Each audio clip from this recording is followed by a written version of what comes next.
Bon, ça y est, une fois. Et, et on va reprendre, donc, page Samerbet au point. C'est 6 lignes après le début de la page.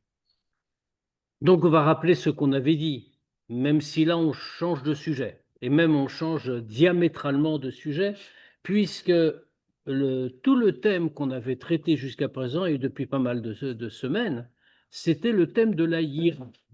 Ce Yirat Hashem, puisque on avait dit, la Noirzaken nous l'avait dit, c'est Reshit Avoda Veikara Veshorsha. C'est le début de la Avoda, le début du service de Dieu, l'essentiel du service de Dieu et la racine du service de Dieu. Autrement dit, la Yira est essentielle. On ne peut pas faire sans Yira. Celui qui dit, moi j'ai Ahava, mais je n'ai pas Yira, par exemple, moi je fais que par Ahava, il se trompe. Ça ne veut pas dire que c'est un menteur, mais ça veut dire qu'il se trompe complètement sur son degré, ce qu'il fait, l'unité de ce qu'il fait. Le, le principal, le fondement de tout reste la hiéra. La hiéra Hashem. On avait expliqué dans Hira, on avait longuement développé ce sujet et on avait expliqué que dans Hira, il y a 2 degrés. Un degré qu'on appelle Yira Tata'a et un autre degré qu'on appelle Yira Ila. On ne va pas rentrer dans les détails parce qu'en réalité, même Yira Tata, ça se subdivise en 2 degrés. Mais ça, on l'a expliqué, on va le laisser de côté. Mais gardons en tête simplement cela. Yira Tata, Yira Ila. Comme on le voit comme dans ce que nous ont dit les Chachamim. Ils nous ont dit Imainira en chorma, imain chorma en ira. Alors, c'est évidemment très compliqué à comprendre, puisque c'est les commentateurs, ça s'arrête sur cette Mishnah. Ils nous disent, mais attendez, ça veut dire quoi? On commence par quoi? S'il n'y a pas de chorma, s'il n'y a pas de ira, pardon, s'il n'y a pas de crainte de Dieu, il n'y aura pas de chorma. Chorma ici, qu'est-ce que ça veut dire? Ça veut dire Torah, qui sont Chormat Hashem en réalité, la Chorma de Dieu. Donc, s'il n'y a pas de Hira, il n'y aura pas Chorma. Mais s'il n'y a pas de Chorma, il n'y aura pas non plus de Hira. Alors, par quoi on doit commencer? Par Chorma ou par Hira? De là, la Noazaken nous a expliqué qu'il y a en vérité 2 degrés de Hira. Il y a une Hira que l'on appelle Hira le premier degré, c'est-à-dire Yiratata, on va traduire littéralement la Yira inférieure, c'est-à-dire tout simplement, il ne faut pas dire qu'elle est inférieure, hein, elle est déjà très grande, parce que dans Yiratata, il y a au moins Yiratret, ça veut dire qu'on va pas, c'est le tout premier degré, la crainte de Dieu la plus basique, si l'on peut dire, mais qui est de craindre Dieu constamment en pensée, parole, action. Ça veut dire qu'on ne ferait jamais rien, on ne penserait jamais rien, on ne dirait jamais rien qui soit contre la volonté de Dieu. Donc ça, c'est Yiratata. Yiratata, mais il y est. Alors nous dit cette phrase des Chachamim, Imen yira en chorma. S'il n'y a pas d'ira, il n'y aura pas de chorma. Autrement dit, il n'y aura pas de lien possible avec Torah et Mizot. Pour une raison évidente. S'il n'y a pas d'abord la crainte de Dieu, il n'y a rien à faire. Je veux dire, quelqu'un ne va pas faire attention à Torah et Mizot. Maintenant, poursuit la phrase. Mais in ira, en chorma, s'il n'y a pas de ira, autrement dit, s'il n'y a pas de ira tata, il n'y a pas de chorma, pardon, s'il n'y a pas de chorma, s'il n'y a pas de Torah mitzvot, on ne pourra pas arriver au degré supérieur de ira. Autrement dit, il n'y a pas que le degré de ira tata, la crainte inférieure, il y a le degré de ira ila, la crainte supérieure, qui n'a rien à voir dans la réalité. Ira tata, c'est ce qu'on avait expliqué, c'est le fruit de l'effort. L'homme, on a expliqué comment, par la réflexion, par la méditation, il va parvenir à Yiratata en contemplant le monde, ne serait-ce qu'au tout premier degré, en contemplant le monde. Quand on voit les actions de Dieu, on a la crainte de Dieu. Non, c'est le tout premier degré, degré supérieur. Maintenant, tout ça est un degré où on a d'une certaine manière fait, c'est un degré très haut, parce que c'est venu par l'effort, c'est venu par la avoda, Et on a progressé peu à peu pour avoir cette ira. Et si elle est complète, alors dans ce cas-là, c'est extraordinaire. Maintenant, ce n'est pas un niveau parfait. Pourquoi ce n'est pas un niveau parfait? Parce que il y a justement Yiraïla. Yiraïla, c'est la crainte supérieure. Parce que dans tout ce qu'on a dit dans Yiratata, bien, c'est un niveau qui est à la mesure des hommes. C'est un niveau qui est à la mesure du monde. C'est Dieu tel qu'il agit dans le monde, comme il est grand, etc., etc. Alors, soit on va être au tout premier niveau, on va voir le monde, on va avoir un immense respect, immense effacement devant Dieu, ou alors on va être un degré un peu supérieur, ou quand on contemplera tout ça, on ne fait pas les actions du monde qui nous conduiront à penser ça, mais quand on réfléchira un instant comment Dieu est, alors dans ce cas-là, on aura ce sentiment. Mais tout ça est encore attaché au monde. Or, il y a un degré supérieur qui ira.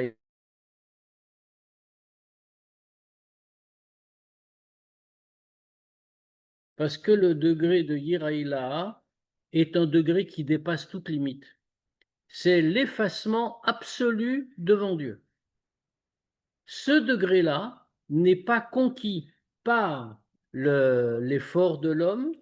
Ce degré-là, c'est Matana Milmala, nous a dit le Tanya. C'est un cadeau d'en haut. Quand l'homme a... Alors, attention, ça ne veut pas dire que l'homme n'a rien fait. Parce que s'il n'a pas Iratata, Dieu lui donnera pas Iraïla. On compare ça à une situation précise en vérité. La parabole classique là-dessus, c'est comme par exemple quelqu'un qui avait un grand trésor et il n'a pas d'héritier. Alors il ne sait pas à qui laisser ce grand trésor. Il réfléchit et puis il a quelqu'un qu'il connaît, qui lui a fait qui lui a rendu des services, qui a été bon avec lui, etc., etc. Alors il indique, avant de quitter ce monde, que son grand trésor va être remis à cet homme. Quand il lui remet, quand il donne ce cadeau, un grand trésor à un homme, c'est évidemment un cadeau. L'homme, il n'y a pas droit, il n'a pas de légitimité. C'est matana, c'est un cadeau. Pour lui, Milmala, c'est venu comme ça. Mais celui, le donateur, lui, sait très bien que s'il le donne, c'est parce que cet homme-là lui a fait du bien. Alors, ça veut dire que c'est pas le fait qu'il ait fait du bien qui l'a rendu un héritier, qui lui a fait prendre la place de l'héritier. Mais le fait qu'il ait fait du bien, ça a préparé à ce qu'on lui donne un cadeau. C'est la même chose. Le degré de Hiraïla est un degré infini. Il n'est pas à la portée de l'homme, mais Dieu le donne d'en haut. C'est Matana. Mais quand Dieu le donne d'en haut, alors à ce moment-là, il le donne parce qu'on a déjà accompli ça. Mais comme a terminé dans la partie qu'on avait fait la fois dernière, il faut en passer d'abord, bien sûr, et c'est pour ça que dans la phrase des Chachamim, on terminait Imein Chochma en Ira. Il faut passer par le lien par Torah et Mitzvot. L'ordre, c'est Yiratata, on a Chochma, on atteint, puisqu'on a la Yira, alors on va se lier à Dieu par Torah et Mitzvot. Maintenant, si on est lié à Dieu par Torah et Mitzvot, ce qui est la seule manière de se lier à l'essence de Dieu, accomplir Torah et Mitzvot, parce que ça, c'est sa volonté pure et directe, sans contraction, sans quoi que ce soit. Alors, à ce moment-là, on pourra parvenir au degré de Yiraïla si Dieu veut bien le donner en cadeau pour tous les efforts qu'on a faits. C'est ce que les Chachamim nous disent. Maintenant, une fois qu'on a parlé de Yira, le Admour Azaken veut nous parler de Ahava. Il va nous expliquer, c'est le deuxième point. Alors, il a commencé, comme on a dit, par Yira, parce que Yira, c'est indispensable. Il n'y a pas de Ahava sans Yira. Il n'y a pas de vrai Ahava qui n'a pas été précédé par Yira. Quoique, ici, à la fin de ce chapitre, le Admour Azaken va nous donner des exceptions. Mais de manière générale, le Seder normal, c'est qu'il y ait d'abord Yira, et puis ensuite, de là, découlera Ahava. Maintenant, il faut analyser Ahava pour comprendre ce que c'est et comment on y parvient. Même si la méthode générale est toujours la même, bien sûr. on va nous parler de Hitbonenut, on va nous parler de méditation, on va nous dire à quoi on doit réfléchir et comment on doit le prendre. Veine be'ahava, maintenant dans Ahava, donc 5e ligne après le début de la page, Samerbet. Veine be'ahava yesh gam ken shte madregot. Dans Ahava, de la même manière qu'on avait expliqué que dans Yira, il y a 2 degrés, comme on vient de le rappeler, Yira Tata et Yira Ila, dans Ahava, il y a aussi 2 degrés. Porte un autre nom, bien sûr, Ahava Rabba ve Ahavat Olam. Alors, ces expressions-là, on les trouve dans le Nussar de la Tfila. Ahava Rabba Aftanu, etc. Et Ahavat Olam. Alors, c'est intéressant de remarquer que dans le Nusach Chabad, on trouve Ahavat Olam et pas vraiment Ahava Rabba. En général, il y a Ahavat Olam. Et alors, Ahavat Olam, dans les degrés de Ahava, c'est le niveau inférieur. Ce correspond à Yirat Tata. Ahava Rabba, on va expliquer pourquoi, bien sûr. Ahava Rabba, c'est le niveau supérieur. Ce correspond à Yira Ila, du côté de Ahava. Le Admor HaZaken a choisi de faire référence à Ahavat Olam plutôt qu'à Ahava Rabba. Mais ça c'est dans le Sidour, pour d'autres raisons, peut-être parce que c'est plus à la portée de tout le monde. Mais les 2 Nusraot, les 2 façons de dire sur Ahava se trouvent dans la Tfila selon les Shitot, selon les opinions. Et donc, il y a des opinions où c'est Ahava Rabba. Quelle est la différence entre les deux? Ahavat Olam, comme son nom l'indique, c'est une forme d'amour qui est liée au monde. C'est pour ça qu'on l'appelle Ahavat Olam, en réalité. Si on traduisait littéralement, ça ne voudrait rien dire, enfin, ça serait complètement traître. On dirait l'amour du monde. Qu'est-ce que c'est le monde? Ça veut dire quand on voit que Dieu a créé le monde, ou que Dieu est supérieur au monde, dans ce cas-là, par la méditation sur cette idée-là, on va revenir sur les particularités de ce à quoi il faut penser. Mais de manière générale, quand on va réfléchir au fait que Dieu est créateur de l'univers et au fait qu'il est présent dans le monde, qu'il est, comme va dire le texte un peu plus loin, qu'il est Memale Kolalmin et Sovev Kolalmin, qui remplit le monde et qui l'enveloppe, qui l'entoure les mondes. Dans ce cas-là, quand on va réfléchir à tout ça, on va ressentir un sentiment de Ahava. Mais qu'est-ce qu'on remarque? Cette Ahava est une Ahava d'une certaine manière limitée. Pourquoi limitée? Elle est liée au monde. C'est Dieu qui se limite dans le monde. Et c'est cela aussi que veut dire l'appellation Ahavat Olam. C'est Dieu qui est en rapport avec l'univers créé. Autrement dit, qui est limité dans le monde. C'est cela qu'on ressent. Ça, c'est en premier degré. Mais le deuxième degré, beaucoup plus élevé, c'est Ahava Rabba. Pourquoi Rabba? Le Rabba, le grand Ahava, on pourrait dire l'abondante Ahava. Qu'est-ce que ça veut dire? Pourquoi elle est Rabba? Pourquoi elle est abondante? La Ahava est Rabba parce que elle a, c'est un sentiment cette fois-ci qui est détaché du fait que Dieu soit lié avec le monde. Autrement dit, c'est un amour infini. Comme Dieu est infini, il n'est même pas infini, il est au-delà de la notion de fini et d'infini. C'est Dieu comme cela qu'on aime. Alors dans ce cas-là, cet amour-là dépasse toutes les limites. Et comme il dépasse toutes les limites, y compris celles de la création, pour le rappeler, on appelle cela Ahava Rabba. Et donc il y a bien 2 degrés. On va les expliquer. Ahava Rabba, d'abord. Ahava Rabba, ce grand amour, donc la forme supérieure, hi Ahava Beta Nugim. C'est ce qu'on appelle, c'est un mot qu'on trouve aussi dans le Zohar et dans d'autres textes, Ahava betanugim, la Ahava avec tanug, avec plaisir, avec délice plutôt que plaisir. À quoi on peut comparer ça? On peut comparer ça à un fils qui habite loin de son père. Un fils qui habite loin de son père, il a deux façons d'avoir Ahava. La première façon de ressentir Ahava entre le fils et le père, c'est que le fils est loin du père, il languit son père. Alors il éprouve pour lui un grand amour, il éprouve pour lui un grand amour, il est assoiffé de voir son père. Maintenant, imaginons que le fils puisse aller voir son père. Et il le voit. Maintenant, son amour va redoubler. Mais c'est plus le même amour. L'amour qu'il avait, l'amour assoiffé. Je veux voir mon père que je n'ai pas vu depuis si longtemps. Cet amour assoiffé, il ne l'aura plus, il est satisfait. Alors qu'est-ce qu'il a? Il a un amour qui est un pur délice de pouvoir en jouir. C'est ce qu'on appelle Ahavaraba, et c'est un amour sans limite parce qu'il ne dépend de rien. Et Ahava Beta Anugim.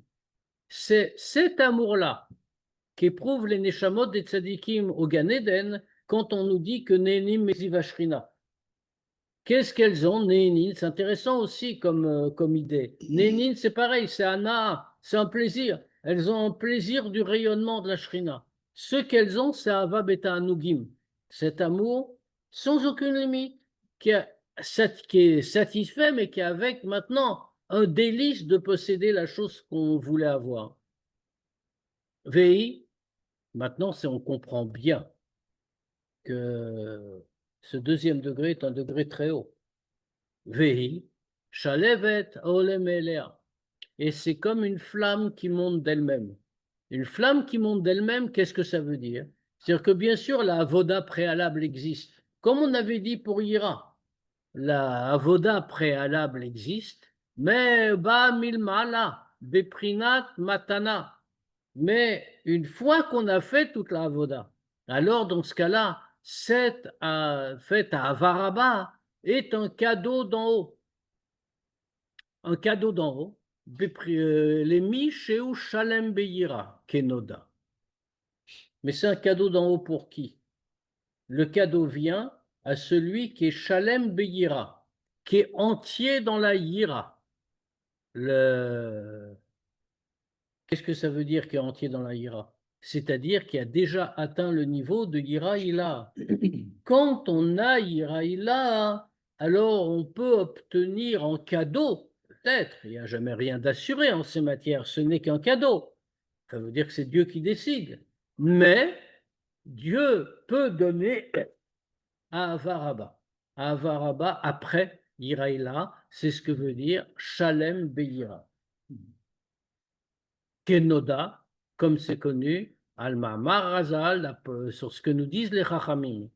Darko, alors, on va prendre un passouk que le Admour Azaken va traduire et utiliser de manière totalement différente de son pshat. Tout ça, ça vient du Zohar et des Kitvé Arizal, cette interprétation.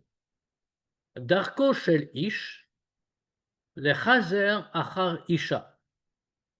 Alors, il y a comme ça marqué, c'est un Mama Chazal, c'est la façon de l'homme de rechercher une femme.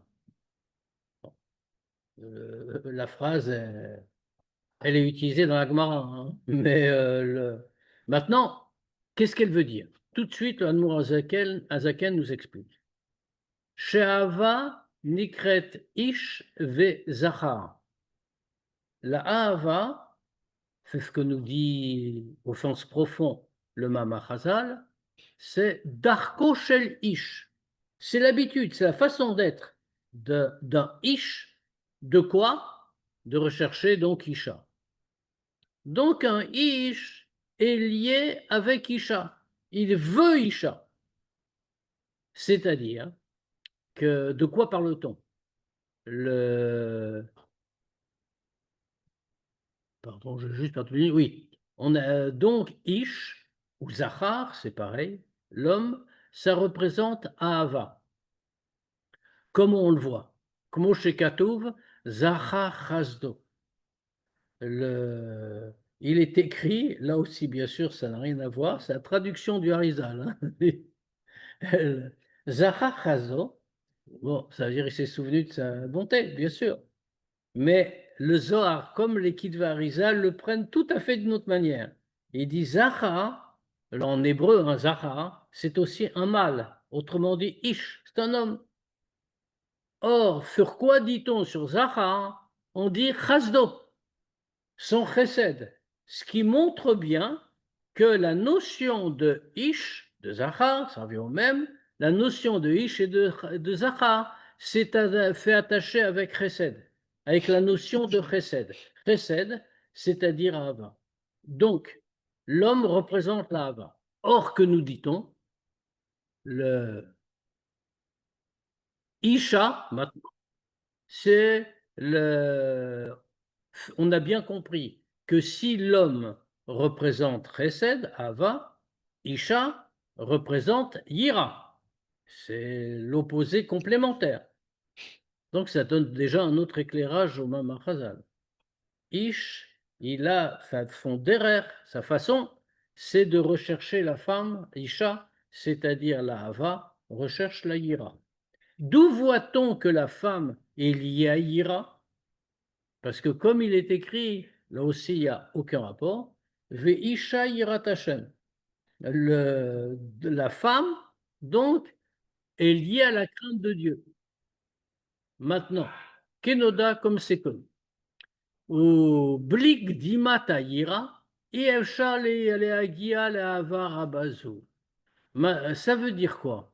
Ça veut dire donc qu'on est en train de dire que l'homme Ava, il a son derer, c'est d'aller chercher la ira. Autrement dit, la Ava recherche ira. Donc, il y a un degré de Ava vers qu'il a besoin de ira. Autrement dit, le couronnement, c'est quoi? C'est certainement Ava, c'est Ish, c'est son derer, mais pour ça, il a besoin de Isha, c'est-à-dire Yirat Hashem, pour parvenir à Ava. C'est ce qu'on disait c'est ce qu'on disait en introduction, c'est qu'il y a un degré supérieur de Ira Ila, et que si on n'est pas Shalem Beyira, c'est-à-dire si on n'a pas Ira Ila, on ne peut pas obtenir Ava, c'est-à-dire qu'on ne peut pas obtenir Ava Rabba.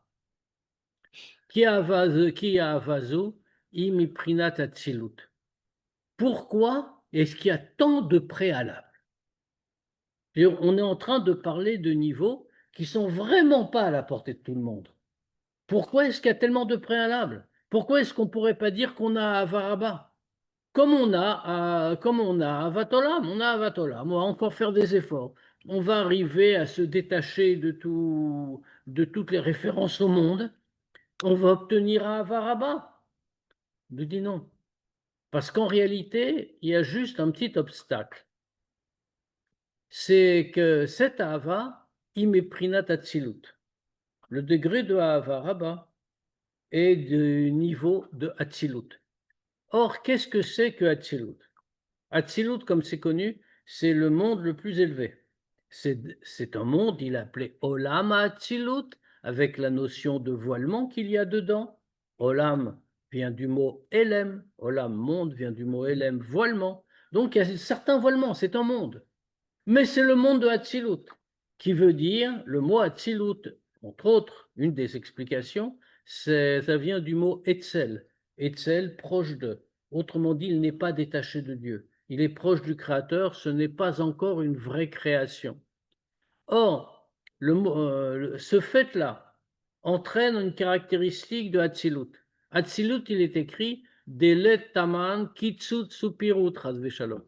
Il n'y a aucune séparation dans le monde de Hatzilut. Au point que, nous dit le Zohar, dans le monde de Hatzilut, c'est-à-dire, lui c'est le Or Ein Sof, et ses orotes et ses lumières, et lui et les kélim, ces kélim, les réceptacles de la lumière, sont une seule et même entité. Autrement dit, la séparation que l'on introduit généralement dans notre manière de penser, il y a l'essence de Dieu, il y a la lumière de Dieu, il y a le kéli, le réceptacle, qui est apte à la recevoir, ceux qui sont des degrés réels. Mais dans Hatzilut, ce type de séparation ne veut rien dire.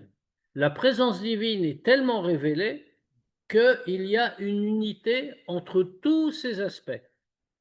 Donc, le monde de Hatzilut est le monde de l'unité, parce que rien n'existe devant Dieu. Si le monde de Hatzilut est le monde de l'unité, comme on a dit, Delet Taman Kitsutsu Pirut Razve Shalom, alors dans ce cas-là, celui qui n'a pas Yiraïla ne peut pas y parvenir. Pourquoi? Parce que qu'est-ce que c'est que la Yira? Comme on a dit la fois dernière, Yira qu'on traduit par crainte n'est pas une crainte au sens simple du terme. La crainte dont on parle, c'est l'effacement complet. L'homme ne se ressent pas comme existant. S'il se ressent comme existant, alors on ne parle pas pour le mal, on parle que pour le bien. Il sent par exemple qu'il est heureux de faire les mitzvot. Un bon sentiment. Mais ça veut dire qu'il est encore capable de dire je fais les mitzvot. Dire je fais les mitzvot est l'aveu qu'on est une mitzvot, qu'on est une existence indépendante de Dieu. Dans ce cas-là, si quelqu'un se ressent comme une existence, alors il a créé Kitsutsu Pirud, il a créé une séparation d'avec Dieu. Et s'il crée une séparation d'avec Dieu, ça veut dire qu'il introduit une séparation dans le monde de Hatzilut. Il est impossible de produire une séparation dans le monde de Hatzilut, qui est le monde de l'unité, au contraire. Donc, dans ce cas-là, il ne peut pas parvenir. Il n'a pas obtenu Yiraïla, il en est à Yiratata, ce qui est déjà pas mal, et il ne peut a fortiori pas obtenir à Avaraba, qui implique qu'il n'y a aucune Metsiout, qu'il n'y a que Dieu qui existe. Il y a quand même, maintenant, on a l'autre consolation, si on peut dire. Si on n'a pas Avaraba, on peut avoir Avatolam. Donc ici, le Admoazaken va bien définir ce que ça signifie que Avatolam. Ach Avatolam, Iabam Atvuna Vedat. Maintenant, on a bien compris que ce degré de Havaraba est un degré infini. Et donc, il demande beaucoup, en réalité, encore une fois, perdre sa Metsiout. C'est à peu près l'opposé de ce qu'une créature est. C'est-à-dire, une créature normale se ressent comme existante. Alors, l'intérêt, évidemment, c'est de prendre son existence et d'en faire un instrument du service de Dieu. Mais quand quelqu'un ressent qu'il fait le service de Dieu, alors il sait très bien qu'il existe. Et donc, comme on a dit, c'est un peu un cercle vicieux. Donc, c'est la normalité. Perdre le sentiment de sa propre existence, c'est beaucoup plus difficile. Et c'est pour ça que c'est pas pour tout le monde. On peut y arriver et on doit toujours tendre pour y arriver, mais il y a déjà beaucoup de choses à faire sans penser à Varaba. Donc à Vatolam. Acha Vatolam, I Abam Advuna Vedad Begdulat Avaye Einso Baoru. Comment vient un Vatolam? Alors on l'a dit très rapidement dans les définitions qu'on a données au début, mais le Admorazaken va le dire plus précisément. C'est ce qui vient de la réflexion et de la connaissance. Rôle de date. N'oublions pas, comme on l'a dit pour Ira, on le dit pour Ahava. Il ne suffit pas de connaître et comprendre. Il faut date. Date, c'est la troisième étape du processus intellectuel, Chorma Bina Date, et c'est ce qui fait qu'on va intégrer totalement l'idée et la concrétiser, au point que l'idée devient quelque chose de concret, d'évident à nos yeux, qui est incontestable, indubitable. Donc, la réflexion et l'acquisition complète de la grandeur de Dieu, Ein Sof Baruch Hu. Dans quoi? Qui est Hamemale Kol Almin, Vesovev Kol Almin. Va avoir cette idée incrustée en nous, si l'on peut dire. Comme on a dit, indubitable, irréfutable, tous les adjectifs qu'on voudra. Que Dieu est Ein Sof, bien sûr, qui est infini, et qu'il remplit les mondes et enveloppe les mondes, c'est-à-dire qu'il les crée avec les deux lumières différentes que sont Memale Kol Almin et Sovev Kol Almin en même temps. Memale Kol Almin, il remplit tous les mondes, c'est-à-dire il mesure sa lumière à la capacité de réception du monde concerné. Sovev Kol Almin, il entoure tous les mondes, sa lumière infinie crée les mondes à partir du néant. Et c'est pour ça qu'elle est enveloppante. Encore une fois, quand on dit remplie et enveloppée, ça décrit absolument pas des phénomènes physiques, évidemment. Autrement dit, la lumière de Dieu, elle n'est pas pénétrante et elle n'est pas enveloppante, elle est tout à la fois. Mais il y a une lumière qui peut pénétrer les réceptacles et parce qu'elle est à la mesure des réceptacles, et une lumière qui ne pénétrera pas les réceptacles, qui va rester autour parce qu'elle leur est supérieure. Alors,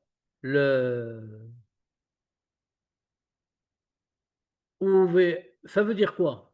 Quand on va réfléchir à comment Dieu crée les mondes avec ces deux lumières constamment. Vekul kame kela mamash rashiv. Et on va réfléchir aussi à ça. Que donc, puisque Dieu est ainsi, dans les limites et hors des limites, et qu'il réunit les deux, et qu'il crée et maintient le monde à l'existence constamment, alors rien n'existe devant lui. C'est le Kelo mamash rashive, ou kebitul dibur echad benefesh maskelet, beodo marshavta, ou bechemdat alev kenal. Le bitul, l'inexistence de tout ce qui est créé par rapport à Dieu, est comparable à l'inexistence d'une parole qui sort du cerveau alors qu'elle est encore dans la pensée ou dans le désir du cœur. Quand une parole existe, elle existe. Ça ne veut rien dire qu'elle n'existe pas. Elle n'est pas importante par rapport à la pensée. Oui, la pensée est antérieure, non seulement elle est antérieure, mais elle contient beaucoup plus que cette seule parole. Ça, c'est clair. Mais donc elle existe, on ne peut pas dire que ça n'a pas d'importance. Même c'est qu'une petite parole, mais elle a son importance propre.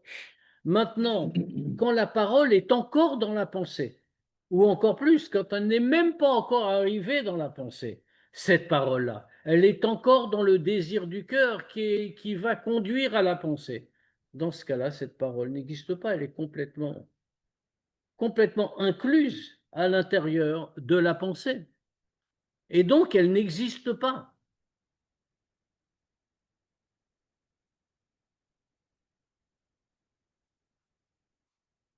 En réalité, c'est comparable. Cette idée-là est comparable à quelque chose. Il y a un exemple qu'on donne toujours à ce sujet. C'est comme une goutte d'eau par rapport à la mer. Une goutte d'eau par rapport à la mer, bon, quand on la regarde comme ça, on dit c'est insignifiant. Ça n'existe pas. Il y a une goutte d'eau, il y a un océan. Quel rapport peut-on établir? Maintenant, quand on analyse, il y a malgré tout un rapport entre la goutte d'eau et l'océan. C'est que l'océan est limité. Donc la goutte d'eau est encore plus limitée, mais on ne peut pas dire qu'elle n'a aucun rapport possible avec l'océan. Elles font partie toutes les deux du monde de la limite. Alors bien sûr, l'océan est bien plus grand que la goutte d'eau, mais ce n'est qu'un aspect. Maintenant, ça c'est vrai parce que l'océan est limité. Donc, ils sont dans la limite tous les deux. L'un est plus grand que l'autre simplement. Imaginons que l'océan soit infini.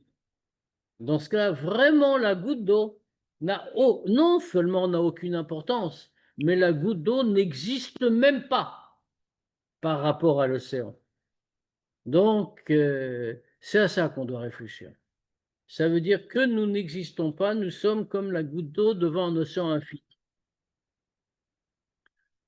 Alors, Asher Alidid Bonoudze, quand quelqu'un va réfléchir comme ça, Memeila, Titpachet Midat Ahava Shebenefesh Milvushea. Dans ce cas-là, immédiatement, quand il va s'approfondir dans cette idée, la qualité de Ahava qui est dans son effet, dans son âme, va se débarrasser des vêtements dans lesquels elle est. Dainu, shelo titlavesh beshum davar anav etanu gashmio ruchni, le'ahava auto. C'est-à-dire qu'elle ne va s'habiller en rien, dans aucun plaisir, dans aucun goût matériel, dans aucun plaisir même spirituel pour l'aimer, velo larpotz klal shum davar baolam bilti avaye levado. Et qu'elle ne va s'habiller dans rien et ne va rien décider d'en désirer dans ce monde en dehors de d'aimer Dieu, sauf Dieu seul. Alors, qu'est-ce que ça veut dire? C'est-à-dire que la mida de Hava est une mida que chacun a. C'est ça la conséquence concrète de ce qu'on est en train de dire. Cet attribut de Hava, d'amour, tout le monde l'a. Maintenant, on peut l'avoir pour des tas de choses. Par exemple, quelqu'un qui aime manger va avoir sa qualité de Hava réelle, il va avoir sa qualité de Hava dans le fait de manger et rien d'autre. Alors, ça ne veut pas dire qu'il n'a pas de Hava. Il en a, mais sa Hava a été tournée vers des choses qui n'ont aucune importance. Et c'est vrai de toutes choses. Alors, il y a bien sûr des formes de Hava plus élevées. D'ailleurs, on le voit, le Admour Azaken a parlé de Tanu Gashmi au Rochni, un plaisir, un délice matériel, comme manger, ou même spirituel. Prenons un exemple. Écoutez un nigun, un air kadosh. Je ne parle pas d'écouter n'importe quoi, mais quelque chose de kadosh. Quand quelqu'un écoute un air kadosh et qu'il aime écouter, c'est un Tanoug Rochni, pas un Tanoug matériel. C'est ça que je précise, c'est un air kadosh, c'est pas de la chansonnette, quoi. Mais si c'est un air kadosh, le Tanoug est Rochni. Et dans ce cas-là, quelqu'un a utilisé sa qualité de Hava pour quelque chose qui n'est pas forcément mal. Il a un Rochni de quelque chose de bien, d'un nigun. Mais ça veut dire quoi? Qu'il a utilisé la qualité de Hava à autre chose qu'à l'amour de Dieu. Or, quand quelqu'un va méditer, comme on l'a dit, à la grandeur de Dieu, et comme on a dit, mais que tout le reste n'a aucune importance, comme une petite goutte d'eau, comme un mot devant l'océan de la pensée, ou comme une petite goutte d'eau devant un océan infini. Dans ce cas-là, rien n'a d'importance. Même son Tanouk Gashmi, j'en parle pas. Mais même son Tanouk Rochni n'a strictement aucune importance. Ça n'existe pas. Le seul but de Ahava va être simple, uniquement de s'attacher avec Dieu, d'aimer Dieu. Et rien désirer d'autre dans le monde. Pourquoi? Comme on a dit, parce que Havaya Levado, c'est Mekor HaChaim Shel Kol HaTa'anugim. C'est la source de vie de tous les délices du monde. Shekulam Betelim Bemetziut. Tous les délices, rien n'existe dans la réalité. Si on regarde les choses, tout est créé par Dieu. C'est-à-dire que par rapport à Dieu, comme on vient de l'expliquer, par rapport à toute la création, rien n'existe. Vekelo, elles sont, comme on a dit, betelim bemetziut, totalement effacées. Vekelo mamash kame, chachive, et devant lui, rien ne compte, rien n'existe. Ve'ein aror vedimion klal benehem chav shalom. Et il n'y a aucun point de comparaison du tout entre eux, entre n'importe quel délice et, et Dieu lui-même. חד ושלום. כמו שאין ארוך, לעין ואפס המוחלט לגבי חיים נצחים. Comme il ne peut pas y avoir de point commun ni de commune mesure entre, de ressemblance quelconque, entre le néant absolu et la vie éternelle. Ou כמו שכתוב, מילי, comme c'est marqué dans Télim, Mili Bashamaim, qui est avec moi, qui est pour moi dans le ciel, Ve'imcha, et avec toi, Dieu. Lo chafatzti barez, je ne veux rien sur terre. Kala chéri ulvavi, ma chair et mon cœur ont soif de toi. Tsur levavi, tu es le rocher de mon cœur, c'est toi qui le protèges. Vegomer. Ou comme chez Hilbert le Kaman, comme on va expliquer. Donc on comprend que tout cela, ça n'a qu'un sens et qu'un but. C'est de réfléchir qu'en dehors de Dieu, rien n'existe. Et que tout plaisir, tout désir tout délice même qu'on peut avoir, qu'il soit matériel ou spirituel, est totalement inexistant. En réfléchissant à tout cela, on comprend et on ressent, si on a été jusqu'à l'étape de date, qui veut dire qu'on a intégré l'idée qu'elle est en nous. Alors à ce moment-là, on ressent, on comprend que rien n'existe en dehors de Dieu et qu'on doit seulement l'aimer lui, utiliser Ahava pour lui seul. Alors maintenant, malgré tout, il y a encore un dernier point que le Admour Azaken voudrait traiter. C'est que le dernier point, c'est le suivant. C'est qu'on vient de voir comment on doit procéder. Comment on doit procéder pour éveiller en nous la Hava. Maintenant, ça veut dire, comme l'Admour Azaken a dit, il faut utiliser la qualité de Hava que nous avons. C'est-à-dire, tout le monde là, il nous dit, tout le monde aime quelque chose, de plus ou moins élevé, plus ou moins bas, mais tout le monde a le sentiment d'aimer quelque chose. On lui dit, prends ta Hava, mets-la, voilà où tu dois la mettre. Maintenant, imaginons que quelqu'un soit froid par nature. Autrement dit, ça existe. Autrement dit, il n'aime rien. Il ne veut rien. N'a pas de Hava. Alors, est-ce que ça veut dire que quelqu'un comme ça, tout est fermé devant lui? Il est impossible de dire ça. Il est impossible de dire ça, d'abord parce que, comme on a vu, tout ça, ce sont des commandements de Dieu. On est obligé d'avoir la crainte de Dieu. Et c'est pour ça aussi ce que vous avez dire à propos de Hira, qu'on ne peut pas dire que Hira c'est entièrement réservé à une élite, parce qu'il y a une des 613 mitzvot, c'est qu'il faut craindre Dieu. Pour l'amour de Dieu, il y a le même raisonnement. Autrement dit, qu'est-ce que ça veut dire? Il ne pourra pas découvrir en lui la hava. Il n'a pas la hava par nature. Comment on fait? Radmo Azaken en parle. Vegam, mi shein midat ahava shebenafsho, meluveshet klal beshum ta'anug, pardon, gashmi oruchni. Maintenant, même celui qui n'a pas du tout de hava, quelqu'un dont la mida de hava qu'il possède ne s'habille, ce qu'il possède en principe, c'est partie de sa nature, comme de la nature de tout homme. Ça n'a aucun, et ça ne s'habille dans aucun délice, quel que soit le délice, que ce soit un délice matériel ou même spirituel. Alors dans ce cas-là, que fait-il? Yachol aliv nafsho kerashpeesh veshalevet aza ou le'ava shamayim. Alors il peut malgré tout enflammer son âme avec un grand feu et avec une flamme qui monte d'elle-même.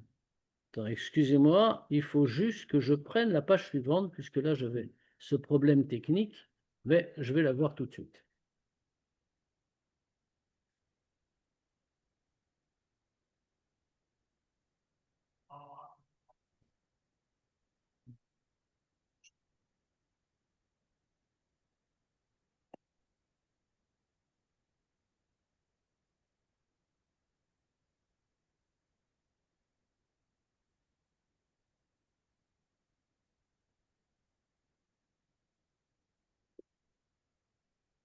Alors, je ne sais pas vraiment, je ne suis pas sûr qu'il le voit. Oui. Tout le monde voit la page 24? J'espère. C'est-à-dire, personne ne répond? Bon. Ouais, c'est bon. C'est bon? Merci. Donc, Ulav, Aole Hashamaima, et ça peut être comme une flamme qui monte vers le ciel, Aliédé Bonanut Anal. Comment est-ce qu'il va réaliser ça? Par la réflexion, comme on a dit. Moshe, Hein? Moshe, J'ai eu peur. comment on va le dire? Veine. Alors maintenant, donc on voit que tout le monde peut le faire. Par la réflexion, même quelqu'un qui est très froid, qui n'a aucun amour, ce qui est malgré tout très exceptionnel, hein, parce que de manière générale, chacun a des sentiments. Et il aime quelqu'un ou quelque chose, ou même du spirituel. Donc, mais même quelqu'un qui ne ressent rien, mais il peut quand même il peut quand même avoir ça. Alors, l'Admour Azaken va terminer le chapitre par une situation exceptionnelle. On n'a pas arrêté de dire qu'il faut commencer par Yira. Et seulement après, on va arriver à Ava. Donc, Yira Tata, Torah Mitzvot, puis Ava, et puis on a dit Avat Olam, puis Ava Rabba, avec Torah et Mitzvot, puis Yira Ila, puis Ava Rabba. Donc, dans tous les cas, qu'est-ce qu'on a dit? C'est que la Yira précède la Hava et que c'est indispensable. Or, il y a des situations où ce n'est pas le cas. Veine prina avazu, ce degré de Hava. Peamim shekodemet le Yira. Kfi prina tadat amolida kenoda. Parfois, il est possible que ce degré de Hava, ce n'est pas normal. Le Seder n'est pas comme ça. Mais il est possible que ce degré de Hava précède le degré de Yira, selon le niveau de Da'at qu'il a fait naître, puisque c'est le Da'at, comme on a dit, c'est cette qualité qui permet de donner une vraie concrétisation, un vrai caractère pratique à l'idée, contre laquelle on a médité, alors qui va faire naître la mida, qui va faire naître l'émotion, la ira ou la hava. Selon le degré, il est possible que la hava arrive avant la ira. Shadat kolel chassadim ugvurot, comment c'est possible alors que c'est contraire à tout ce qu'on a dit jusqu'à présent? Parce que la notion de date, le degré de date, kolel chassadim ugvurot, inclut en elle-même du chesed et de la gvura. Shehem Ava Veira, et qui sont Ava Veira, donc le Chesed correspond à Ava, la Gvura à Ira, ou Pamim Shachasadim Kodmim Leiredulit Galot, et parfois c'est le. Et parfois c'est ce qui se passe. Parfois les Chassadim, parfois le côté de Chesed, de Ava, commence à se révéler avant que la Ira, que la crainte de Dieu, la crainte, donc la crainte de Dieu, puisse apparaître. Et on va le voir. Velachen, Evshar la Racha ou Bala Verot, Sheyafe Tshuva Me'ava, Anolda Belibo. Et c'est pour cette raison-là que ce n'est pas contradictoire, qu'il est possible qu'un rachat, quelqu'un qui a fait plein de Haverot et qui en fait encore, brutalement, sans qu'on sache pourquoi, hein, il va faire tchouva par Ahava, qui est né dans son cœur, Bezircho et Havaye Lokav, et qui va parle en se souvenant de son Dieu, et par ce souvenir qui est né dans son cœur, alors à ce moment-là, il va faire tout de suite chouva. Va au hein? Non, je regarde juste ce qu'il dit après, parce que je ne vais pas vous dire par cœur des choses qu'il dit après. Oui, alors à quoi fait référence à Admour Azaken ici? Il fait référence à Rabbi Elazar ben Dourdaya. Rabbi Elazar ben Dourdaya, l'histoire racontée par la Gemara, tout le monde la connaît, tout le monde connaît. Le Rabbi Elazar ben Dourdaya était un homme qui faisait toute la vérote du monde. Il est présenté comme ça. Il n'y a aucune avéra qu'il a laissée qu'il n'ait pas faite. Et un jour, il était occupé à faire une certaine avéra, et la personne avec qui il faisait cette avéra lui dit: Elazar, toi, jamais tu n'auras de part dans le monde futur. La Gemara raconte toute une histoire. Quand il a entendu ça, ça l'a touché, pour une raison ou pour une autre. Alors il s'est sauvé. Il s'est mis à courir dans la campagne. Il a commencé à dire: mais comment je vais faire, etc. Il s'est assis au pied d'un arbre et il a commencé à penser à Dieu. Et tellement il a commencé à penser à faire par cette chouva par laquelle il avait été touché. Pourquoi en fait, par Ahava, que sa neshama est partie. Autrement dit, il a atteint le degré de Kalot HaNefesh. Son neshama l'a quitté, et la Gemara raconte, quand sa neshama l'a quitté, il y a une voix qui est sortie du ciel et qui a dit: Rabbi Elazar ben Dourdaya. À l'époque, appeler quelqu'un Rabbi, c'était pas seulement un titre de respect, c'était un degré. Il y a plein de Chachamim dans la Gemara qui n'ont ni le titre de Rabbi, ni même le titre de Rav, qu'on appelle par leur nom. Et c'est pas par mépris, c'est tous des très grands Chachamim. Leur nom est dans la Gemara, je veux dire. Et des tzadikim, etc., etc. Mais c'était un degré. En faisant ça, il a apporté quelque chose dans le monde, parce que Kalot Nefesh, qui a une voix qui sort du ciel et qui dit, qu'il appelle pas seulement Eleazar ben Dourdaya comme il était jusqu'à présent, mais Rabbi Eleazar ben Dourdaya, à ta place, attends au Gan Eden. Ça veut dire quoi? Lui n'a pas eu Yira, puisque clairement, il était en train de faire une Avera quand c'est arrivé. Autrement dit, il n'avait pas Yirat Shamayim, il n'avait pas Yirat Hashem. Mais il a eu une telle Ava.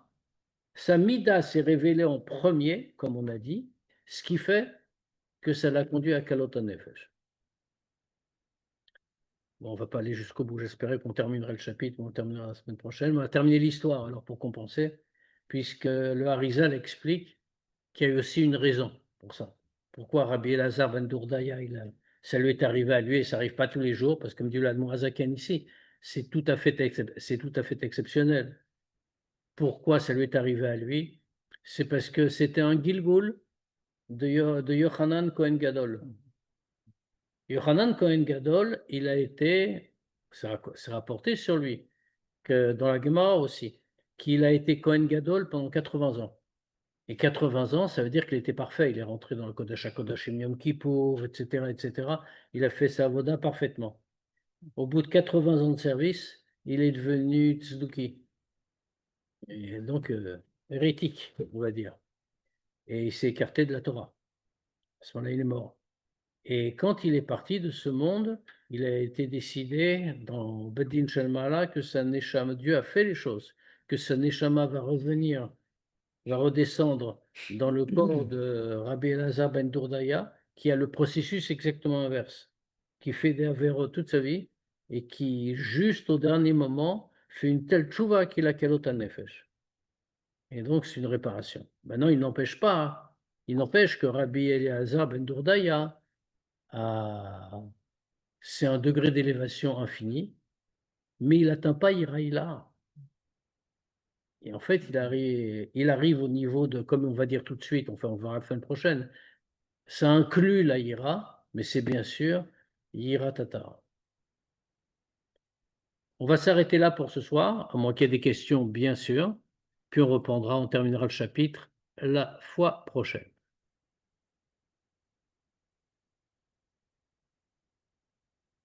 Pourquoi est-ce que Yochanan, ils étaient un tzaddik? Libre arbitre, la liberté, il n'y a jamais rien qui. Là, c'est un tzaddik, il est pris bas. Il n'a plus dit ça parfois. Et comment Adam Arishon a pu se laisser tenter par le Nachash? Il y a un Yetzara extérieur, c'est-à-dire un Yetzara intérieur, il y a un Yetzara extérieur. S'il n'y a pas de questions, on se dit à jeudi, Bezrat Hashem, pour la Sikha du Rabbi.